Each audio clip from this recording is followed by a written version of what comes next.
กับเธอจับมือกับเธอสักครั้ง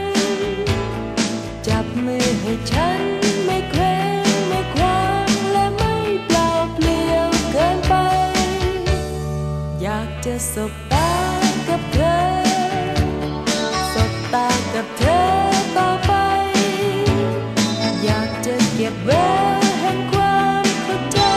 เอาไว้อบอุ่นนานๆขอมือเธอหน่อย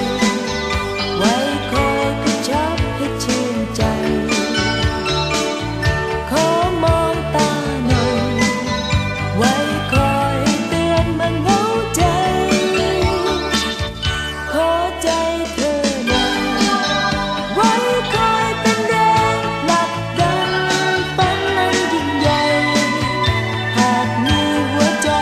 ของเธอก็สุขเกินพออยากจะจับมือ